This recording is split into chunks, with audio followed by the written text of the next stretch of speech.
এই মুহূর্তের সবথেকে বড় খবর, 1 বছর থেকেও বেশি দিন পার হয়ে গেল, এখনও সিদ্ধান্ত নিতে পারল না রাজ্য বিজেপি।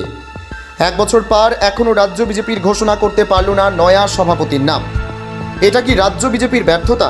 এখনও কি রাজ্য বিজেপি খুঁজে পেল না রাজীবের বিকল্প? কে হবেন রাজীবের উত্তরসূরি? ঘোষণা কি করবেন রাজ্য বিজেপির রাজ্য সভাপতির নাম, না রাজীবই থাকবেন সভাপতি? কেন ঘোষণা করতে পারেনি সভাপতি নাম? রাজ্য বিজেপি ও কেন্দ্রীয় বিজেপিকে এখনও রাজ্য বিজেপির সভাপতি নাম ঠিক করতে পারেনি। আদৌ কি সভাপতির নাম ঘোষণা করবেন রাজ্য বিজেপি? প্রশ্ন তো থেকেই যাচ্ছে। আবারও জানিয়ে রাখছি, এই মুহূর্তের বড় খবর, 1 বছর থেকে বেশি দিন পার হয়ে গেল, এখনও সিদ্ধান্ত নিতে পারল না রাজ্য বিজেপি। 1 বছর পার, এখনও রাজ্য বিজেপির ঘোষণা করতে পারল না নয়া সভাপতির নাম। এটা কি রাজ্য বিজেপির ব্যর্থতা? এখনও কি রাজ্য বিজেপি খুঁজে পেল না রাজীবের বিকল্প? কে হবেন রাজীবের উত্তরসূরি?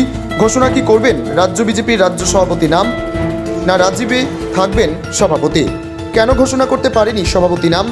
রাজ্য বিজেপি ও কেন্দ্রীয় বিজেপিকে এখনও রাজ্য বিজেপির সভাপতি নাম ঠিক করতে পারেনি। আদৌ কি সভাপতির নাম ঘোষণা করবেন রাজ্য বিজেপি? প্রশ্ন তো থেকেই যাচ্ছে।